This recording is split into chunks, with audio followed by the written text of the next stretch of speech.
It's your brother, man, from the motherland, coming to you guys live from the NY. And family, can we have a real open dialogue today? They say that they want you for your mind. But the moment you start standing up for your people, you are officially too much for the boardroom. Ryan Clark just pulled the curtains back on his exit from ESPN. And what he revealed isn't just about a contract. It's about the corporate machine war on black people. If a four-time Emmy winner can be pushed out for not fitting the mold, what does that mean for you and me when we decide to stand up for black people? Welcome to the Real Open Dialogue, where we focus on facts over beliefs. And right now, we're going to break down what really going on with ESPN and the situation with Ryan Clark.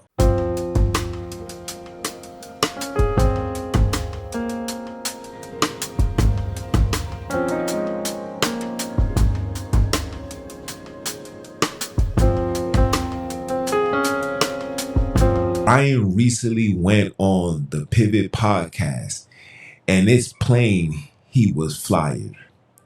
He wasn't laid off. His story has sparked a huge conversation, and it's time to get into the heart of it. But before we get deeper, make sure you like, subscribe, and share this video. Drop your city in the chat. I want to know, did ESPN make the right decision, or did they just get rid of one of the few voices willing to speak his mind? I wasn't laid off. I was fired. Right? They're using layoffs as a cover and a camouflage for what they already intended on doing. But there was no cause for it. Right? So because there was no cause for it, you couldn't just fire me, so you had to wait to the layoff so you could camouflage it and veil it, right? But here's the other thing. Ryan Clark made it clear, I wasn't laid off. I was fired. That's a huge distinction, right? A layoff is a business move, but being fired, that feels personal. And that leads us to the next part of his story, the camouflage used to hide the real intent. Clark called it cover and camouflage. But there was no cause for it, right? So because there was no cause for it, you couldn't just fire me, so you had to wait to the layoff so you could camouflage it and veil it, right? But here's the other thing. Suggesting the broad layoffs were just covers to get him out. It wasn't about the numbers, it was about the man. Oh yeah. When we look at the core of the issue, we have to talk about what he said. Clark explained, I didn't be too black. Because I knew I couldn't have no beef. I knew I couldn't respond to disrespect, right? I knew, for lack of a better word, I couldn't be too black. This is the headlines. He felt he had to self-censor his identity just to survive in that building. We're talking about a man with his credentials, and he still felt that pressure. It's clear that his history of defending black athletes and speaking openly on race put him at odds with the corporate structure. This has ignited a conversation about race, identity, and what's happening when you refuse to play their game. And it doesn't end with the firing. Oh no. Clark believes someone leaked the news on purpose to control the narrative. Even others like Linda Cohen have spoken out about it, how poor ESPN handles the layoffs. So we know. I do now. Well, the ESPN layoffs, that was awful. What made it even worse, if that could be possible, was the way ESPN PR handled it or mishandled it. Because they treated everyone on this latest firing list with zero respect. Zero, beginning with Ryan Clark. It's been well documented now. You know the situation with Ryan.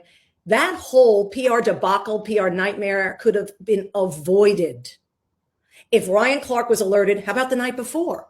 And how about before he took the set for NFL Live?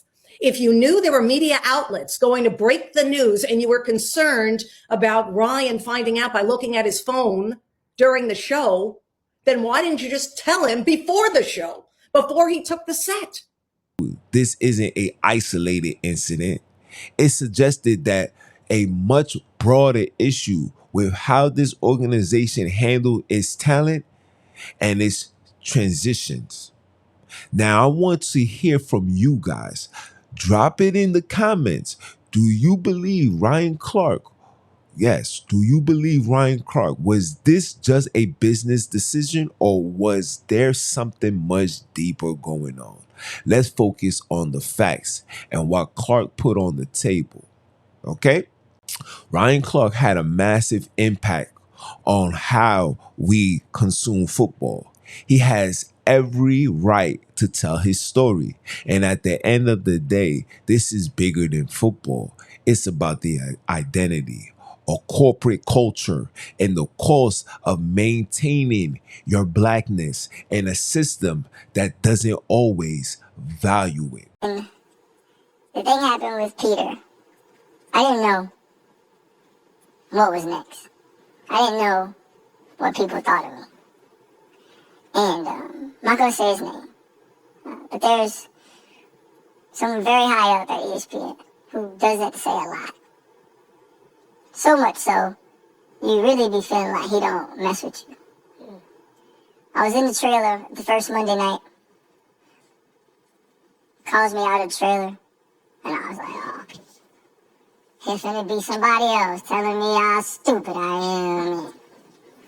And he told me, he said, I don't know about everybody else.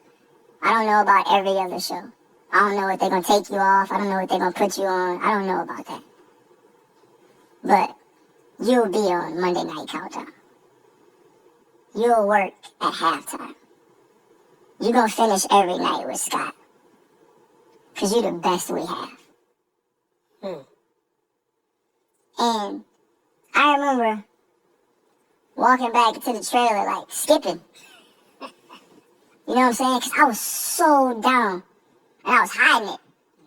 Cause I was like, man, they gonna try to get me over this. Now, let me take the time out and just address ESPN. ESPN, shame on you. Shame on you for thinking that you is bigger than the black race. Shame on you that you thought you was bigger than the black concerns. That your platform should not be a platform to speak on social injustice. But at the same time, I see you guys always defending Israeli concerns situations.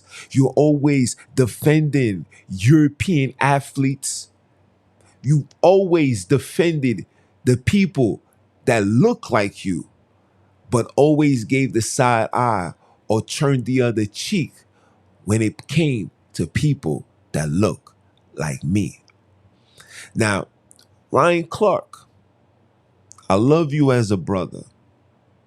It took for me to see this video to change my perspective that I had of you. Now I have fond, deep respect for you because now I understand why you move the way that you move.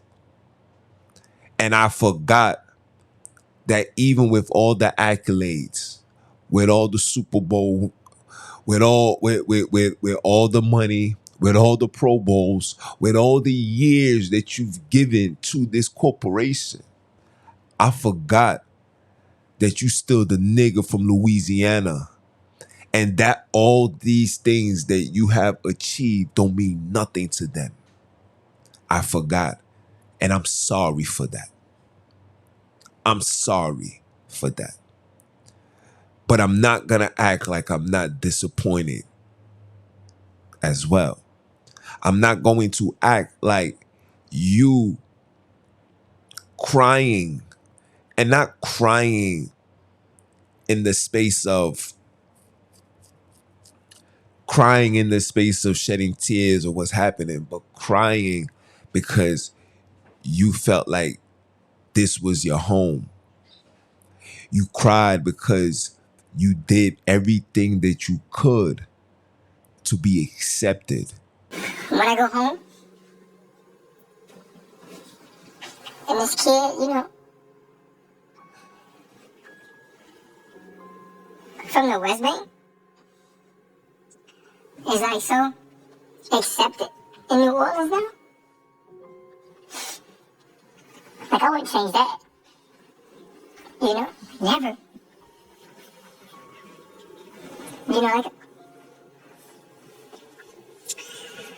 all I ever wanted to do is be accepted. And want it. So yeah, like that, I wouldn't change. Now that right there is the issue that I have with the mass majority of all melanated, indigenous, black people here in America and all across the world. The trying to be accepted. I want you guys to understand that there is no level of acceptance. There's no acceptance of us in this culture called America, in this culture called European control. There's no acceptance, okay? You were sent here against your will, my brother. You carry the blood of your ancestors, and that's why they put you on that platform to speak up for us. And when you do that, it triggers something where they have to remove you. You know why? Because your voice might just become a little too powerful. Your voice might just cause this young little boy who grew up watching you to grow up and continue doing what you're doing.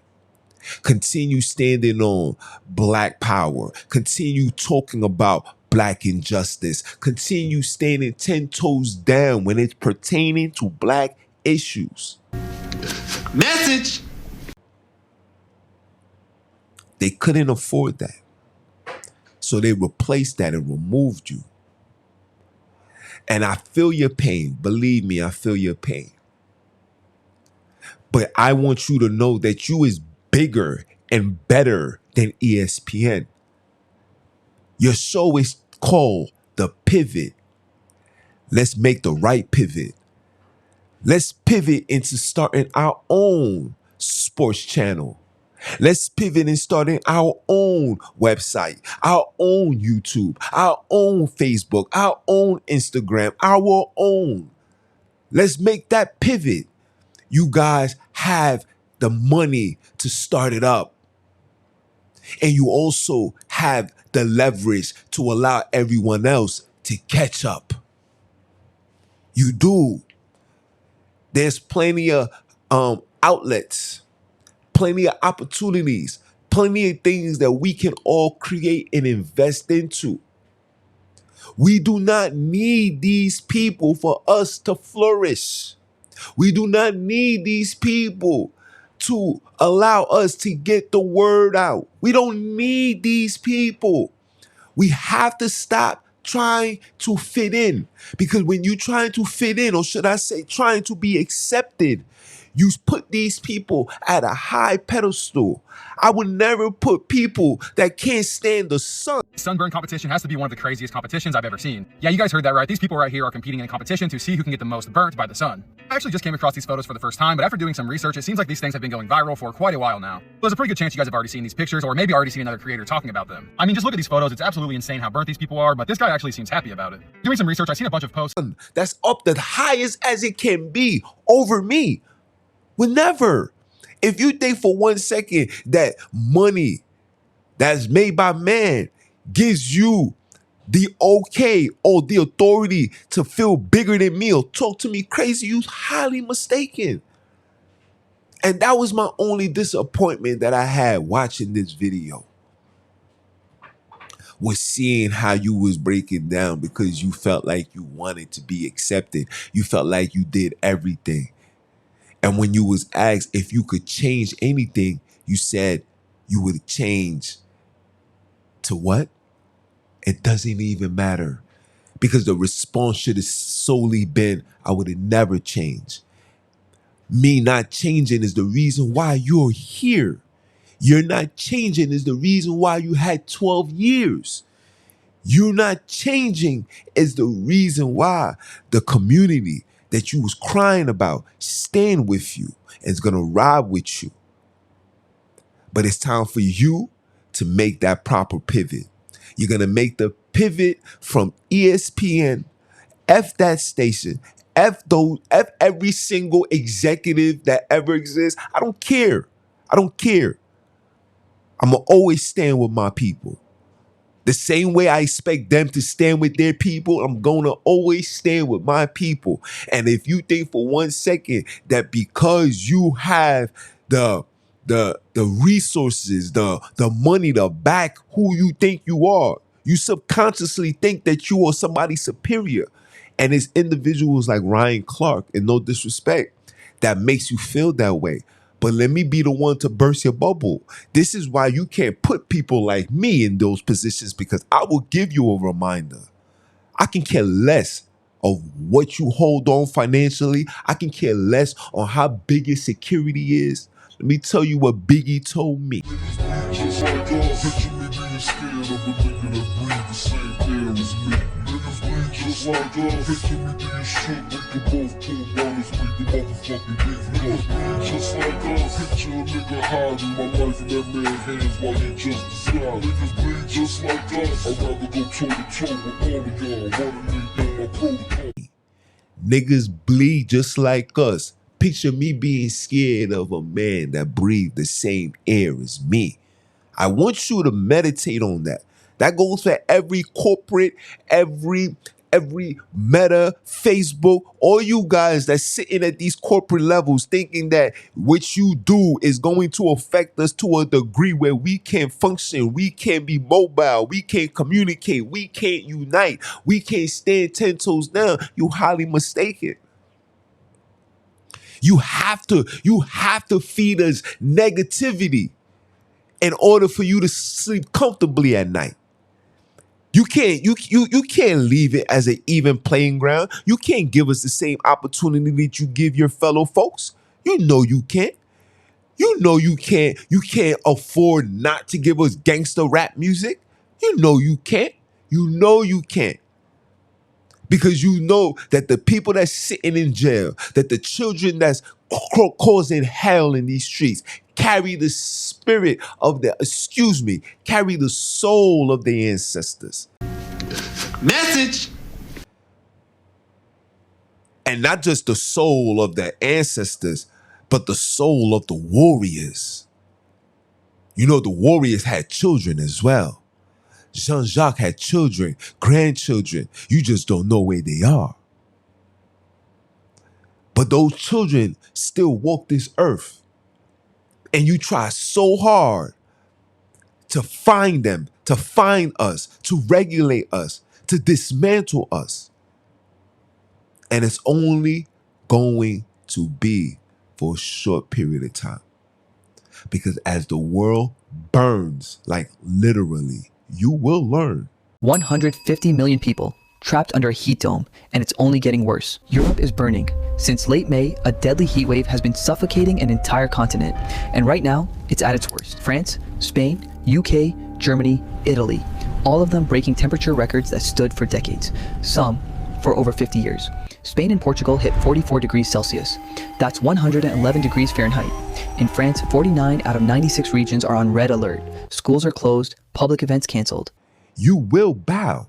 Not no Jesus bow. Ho, you will bow to the indigenous rulers of this earth, whether you like it or not. You will bow. And there's no money. There's no military. And you know what pisses me off? You know what pisses me off? You guys are so suckers and so PUSSY. You couldn't even see that man face to face and tell him.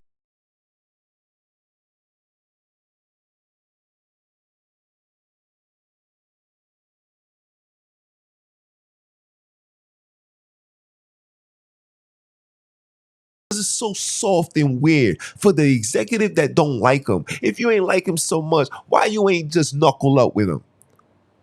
Why you don't let your testosterone get the best of you and you both go in the back and knuckle up? You don't like him? Where I come from, if I don't like you, it's two options. But of course you're not gonna do that. Because of course this is just who you guys are. Just a bunch of old weirdos. And even those that's young, still a weirdo. Because you still carry the same ideology of your daddy, your granddaddy, your great-great-granddaddy, and all of the foolish people that participated and got to the position that you're in off the blood, sweat, and tears of melanated people. And every time melanated people get in your space and talk about melanated shit, it irritates you. You know why it irritates you? Because you know that melanated suffering is your prized possession. Message. Keeping black people ignorant fills your jails. Keeping black people ignorant depopulates. We get it. We get it. But it's okay.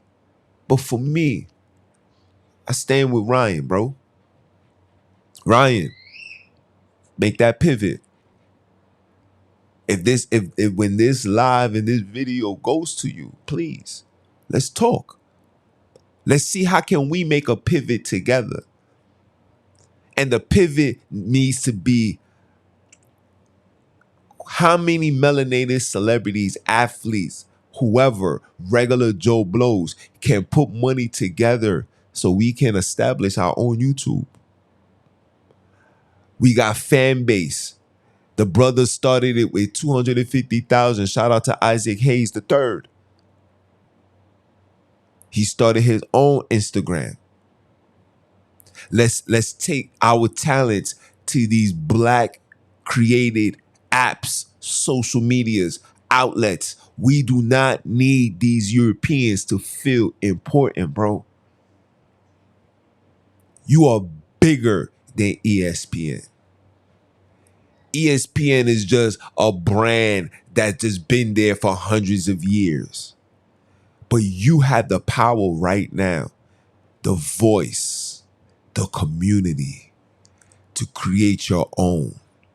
Something that can be better than ESPN. Something that can allow us to turn off the TVs. We don't need to watch professional sports. They can have that. Let's put our focus on the children's in the park. Let's put our focus on the young boys that want to learn how to box. I just had a Sunday fun day and I'm out in the field trying to teach these young melanated boys and girls how to fight and defend themselves. And guess what would look so beautiful if we had a black media team there recording. And it's going into our YouTube. Because you know what that's going to create? It's going to create a bunch of ultra-pro Negroes that's going to want to do the same thing and bring all that frequency to that platform. And you're going to watch the YouTube numbers drop. You're going to watch the ESPN numbers drop. The TV ratings is going to drop. All their things is going to drop. I want melanated people to understand your power. They need us to be consumed to their product. We don't want your product. Turn their product off, saying we good, and we're going to start our own thing. And when we start our own thing, we let them know this is how it's getting run. And if you don't like it, go about your business. Because we don't need your service. We don't need your, I don't even watch ESPN, bro. The only reason why I'm on YouTube is because I'm a content creator. I'm waiting for the day that my melanated brothers and sisters come out with their own platforms where we can all eat, where there's no limitations, where there's no being politically correct. We can just be freely, speak your mind. I'm waiting for that. But on a serious note, with all that being said, guys, make sure you like, subscribe, check out the membership, the Patreon, and follow us everywhere. The Real Open Dialogue, guys. It is facts over beliefs. And last but not least, people, respect your DNA. It's your brother, man. You understand? And I'm a holla. One.